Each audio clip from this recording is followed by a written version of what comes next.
Hi, my name is Pat, and this is my channel, Book Chat with Pat, and I'm glad that you're here. Today I'm going to be doing the Read Smart tag. This is an original tag that was created in collaboration by two readers it may concern and Prose and Petticoats. And I saw this tag on Steve Donoghue's channel, and he gave an open invitation to people to do this tag, and I thought it sounded really interesting, and this is one that I really wanted to do. So here we go. The first question: what is your strategy to stay focused and engaged while reading? Well, I have always been most focused when I read early in the morning. When I was a teacher, when I was working full-time teaching, I would awaken and read at 4 a.m. I used to get in about 2 hours worth of reading before I left for school. This was always my most focused time. I could read for all of my classes. I could read students' work, student essays with great clarity and great focus at 4 a.m., 5 a.m., 6 a.m. I would leave for school. So this would be a good 2 hours that I would get in before my day even began. Now, I no longer have to get up at 4 a.m., but I rarely sleep later than 5 a.m. So I still get in a good 2 hours worth of reading before my day really begins. I do read throughout the day. I'm not very good reading at night. I tend to fall asleep. But my most focused hours are early in the day, and that's when I'm most engaged also. Another thing that I have learned to do while reading is to put my phone in a different room from where I am reading. There is no reason for me to be checking my phone. No good will come from that. So those are, those are a couple things, early in the morning and stay away from the phone. Those are things that have helped my focus and my level of engagement. I also stay engaged in my reading when I write about what I'm reading. I annotate, I take notes, I keep a reading journal, and I have a couple of friends that I engage in a regular correspondence with about reading, about what we're reading. And all of these things, I think, help me to stay focused and engaged. I also have felt very engaged since starting this BookTube channel 4 months ago by participating in events and group readings and discussion groups. Number 2, how does your environment influence your focus, and what can you do to optimize it? Well, again, wherever I am, reading early in the day is always a good thing for me in terms of focus and engagement before there's much activity going on. I can read anywhere in my home. I watch almost no TV, and I have truly minimized my involvement on social media with the exception of my YouTube channel. I don't do well reading outside anymore, and I don't do too much reading in too many environments outside of my home at this point. Number 3, what methods do you use to retain and recall information from what you've read? Well, I think that my recall used to be a lot better than it is today. When I was younger, I had really good recall of my reading. I guess that's to be expected with age. Your recall is not the same. It does unnerve me a little bit when I look in my journal and I see books that I have no recollection of ever having read. But for the most part, I do retain pretty well what I've read, because reading for me has always been a complex process that involves reading, writing about what I'm reading, and discussing what I'm reading. All of those things I think help with recall. Annotating texts and writing about my reading, those are things that have always helped me with recall. I often have said this, that I don't think I often feel as if I don't know what I think about something until I've tried to write about it. Number 4, how do you approach difficult or challenging material? Well, I probably approach all of my reading pretty much the same way. I read, I write about what I read, and I discuss it with others, whether I'm reading something simple or something really complex and challenging. But I will say, and perhaps this is because I taught literature for almost 40 years, when a text is really challenging, I read a lot of supplementary materials to help me through the work. For example, right now I'm in the group read of Ulysses, which is being hosted by Alan at Big Hard Books and Classics and Greg at Another Bibliophile Reads. And we're reading Ulysses over the course of June and July. This is the third time I've read this novel, but the last two times were, I think, in 1980 and 1985, when I was in college and when I was in graduate school. So it's been a really long time since I've looked at this novel in any kind of detail. It feels in some ways, I mean, while I certainly know the gist of the story and what's important about the book, it does feel like I'm reading this for the first time in many ways. And I am using supplementary materials to help with this text. I have a book of annotations that I don't rely on a lot, but when I really need to know what something means, I can look that up. It's got like a line-by-line cataloging of important references. And I have several guides to this novel that provide a guide to each individual episode. None of this is necessary for reading a complex work, but they certainly help. They certainly help to clarify this novel and make it a much richer reading experience. Now, Ulysses is not your, average everyday novel. This is a really challenging book. I don't read, guides every time I read a novel. I recently read Victor Hugo's Les Miserables for the first time. That was through Classics and Company. It was a totally immersive experience for me.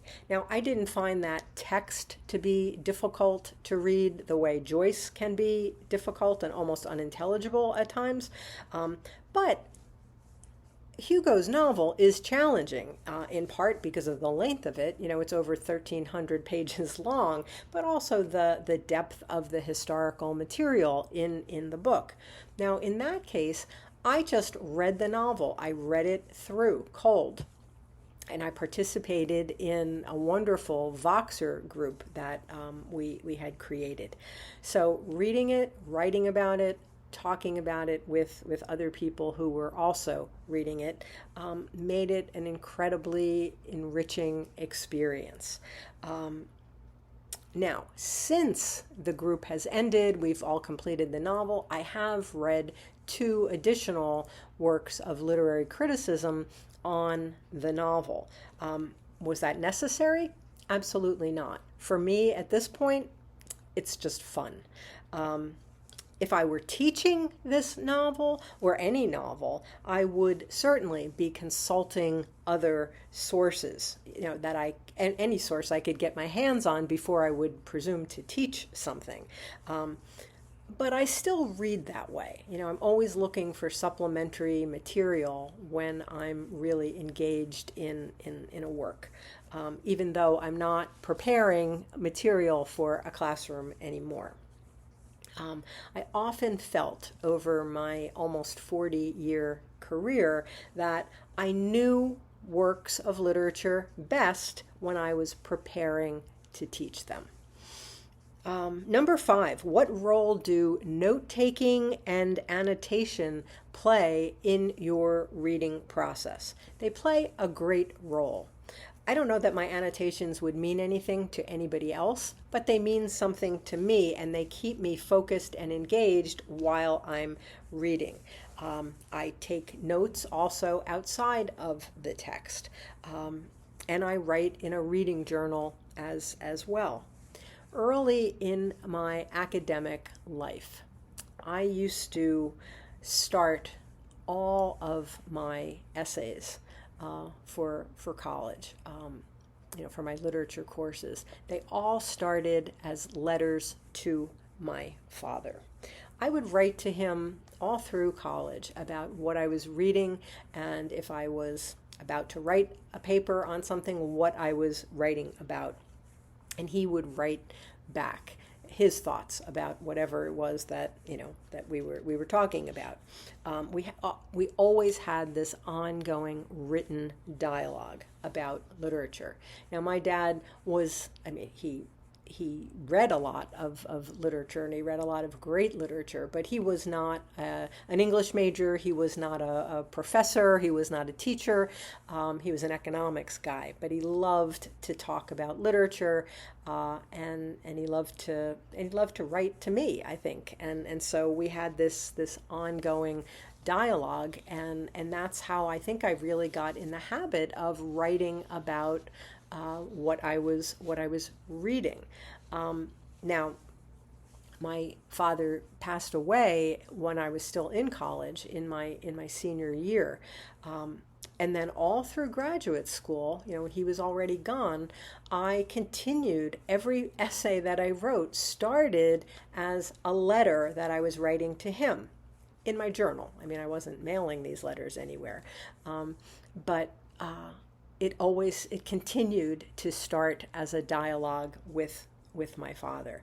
And I think that that's continued all of my life. Not that I'm still writing letters to him, but I've had this ongoing dialogue with him, all these years that he's been gone.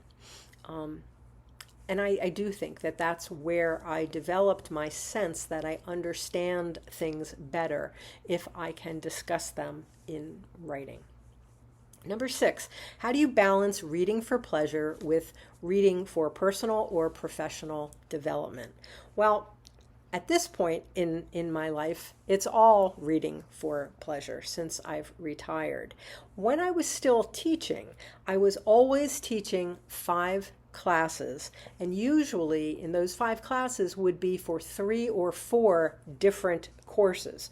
So during the academic school year, most of my reading was in relation to the 3 or 4 books that I would be teaching at any one time. And obviously these were books that I read and reread many times over the years. And at that time, most of my purely pleasurable reading was always relegated to my vacations and to summer. But since I have retired, all of my reading is reading for pleasure. What is the importance of setting reading goals? The jury is still out on this one. I certainly have a lot of reading goals. And since becoming a part of BookTube 4 months ago, I have goals for every day. The different reading events and group reads that I've been participating in, they kind of create reading goals. Creating and running a real-life in-person book group has also involved the setting of a number of reading goals. Some reading events have been really beneficial to my overall reading. Others, because I overdo it, because I overextend myself, others have felt burdensome and not all that gratifying. That's probably a subject for a video all by itself. But I have a lot of personal reading goals. For instance, for the last year or so, I've been reading Irish literature like crazy, novels, history, and poetry. Because I'm getting ready for the trip of a lifetime where I'm going to Ireland. That's a deeply personal goal. And that reading is very, very, very focused also. I've also been pursuing a personal goal of reading a great deal of poetry. Now, I have always read poetry. I've been reading poetry all my life, but now that I'm retired, I will focus on a poet and I will read volumes by that particular poet. And since joining BookTube, I've been trying to do quite a bit with poetry as well as all of the other things that I'm participating in. And some people are interested in that.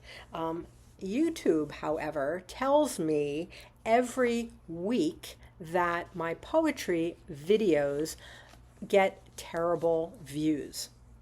And finding out that kind of information has been awful for me. That has been somehow really, really demoralizing. When in the past, I never ever would have even considered anything like that.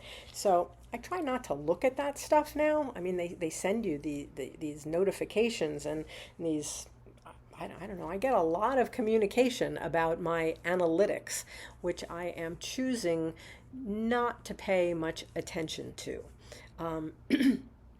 I'm more confirmed each day that I need to be reading what I want to read, what will bring me joy, inspiration, and edification. If that fits into an event that is taking place, that's great. But if not, it's more important for me at this time in my life to read for that personal goal rather than to fill up my time reading things that I don't care deeply about. Okay, number 8, what are some strategies for overcoming reading slumps or lack of motivation? I don't frequently have reading slumps, but there was one major time in my life when I was entirely too distracted to read. And while I would not say that it was about a lack of motivation, it was most definitely a reading slump. When I first retired, you would have thought that would have been the perfect time for me to dive into all of the reading that I had been dying to do when I was too busy, working around the clock to do. And yet I could not read. I was, of course, going through the normal adjustment to being retired after an almost 40-year career.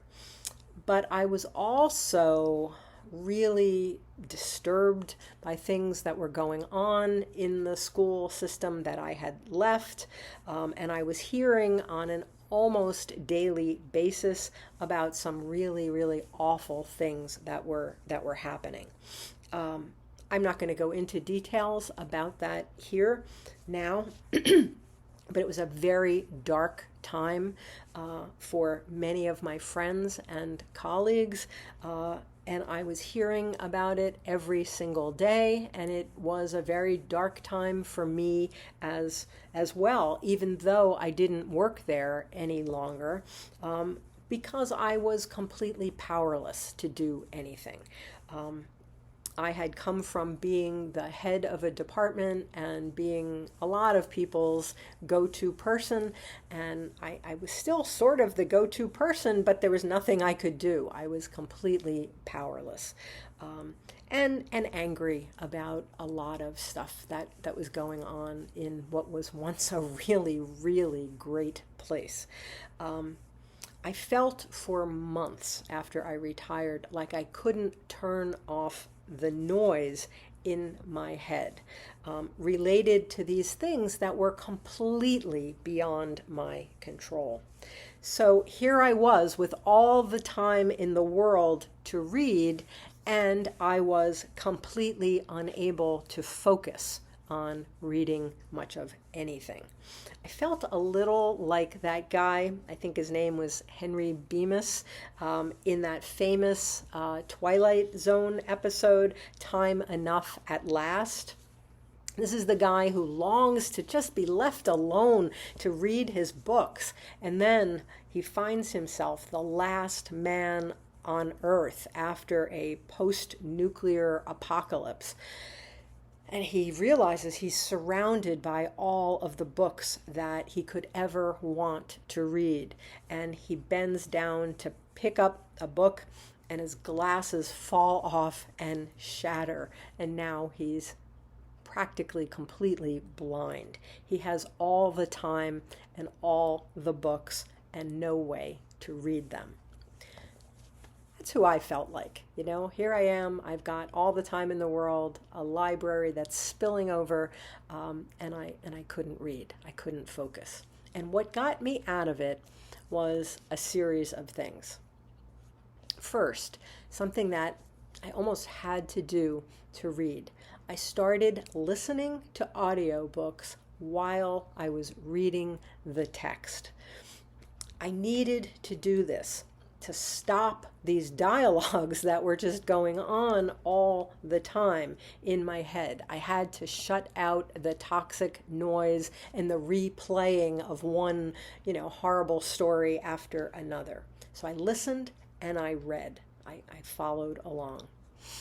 Second, I discovered BookTube. Specifically, first, I discovered Angelia at Read and Reread. I don't think Angelia knows this, but she certainly knows she was the first booktuber that I ever discovered, and we started to interact, and I commented on all of her videos. I never missed one. But I think that she actually saved my reading life. And she pulled me, without even knowing it, she pulled me out of a very, very dark place. And then I discovered Michael K. Vaughan. He was my second booktuber that I ever followed, and his love of mostly science fiction. And I decided I am going to read all of these books that he loves so much. This is a genre that I knew almost nothing about. I mean, I'm pretty well read and I'm pretty well versed in a lot of genres, but I always thought I couldn't understand science fiction, and I never really read it. And all of a sudden, I found myself diving in to his recommended classics of science fiction, his starter kit. I was reading something totally new to me, and I loved it. I absolutely fell in love with the genre. I was hooked, and I found that I could read, and I didn't have to listen either. I could just read. I didn't have to listen and read at the same time. And third, next, I discovered Steve Donoghue. I will never have the depth and breadth of reading that Steve has. But I started tuning into him every night. And as most of you probably know, Steve posts 3, 4, 5 videos a day, and I used to watch them all. And I suddenly felt invited back into the dialogue about books. A dialogue that had sustained me for my entire life, and a dialogue I had lost touch with. And Steve brought it back and invited me in. And I don't think he knows that he did that either. I get very emotional about this. So I guess it was the combination of audiobooks and text, hard copy texts, and the feeling of belonging to a reading community that that BookTube really provides. And the willingness to read something totally new and foreign to me. Those things, all of those things combined, and the kindness of Angelia and Michael and Steve, that pulled me out of the only really significant reading slump, I think, that I've ever been in. And here I am now. Okay, so that's the tag. And finally, we're supposed to tag some people. So if you are watching this video and these questions appeal to you, this topic interests you, I please want you to consider yourself tagged by me. But as I always do, I'm going to tag some people too who I think will enjoy doing this. So I'm tagging Angelia at Read and Reread. And I'm tagging Gavin at Genre Books, and Renee at Beyond Books. And Renee, whenever you want to do this, if you want to do it, no pressure whatsoever. James at Quaint and Curious Volumes, Debs at Rayner Reads Stuff, Carl at Please Read Your Book, Greg at Another Bibliophile Reads, Alan at Big Hard Books and Classics, Dee at Through the Pages with Dee, Melinda at A Web of Stories, Heidi at My Reading Life, Sean D. Standfast, Will Chambers, Roy Reads Anything, Read by Fred, Bookish Texan, Stuart Griffin, Reading Ideas, Marilyn Maya Mendoza, Gareth at Books, Songs, and Other Magic, and Book Buds. So that's Tag Tuesday. As always, I thank you for watching. I hope that you're doing well. I'll speak with you again soon. Take care.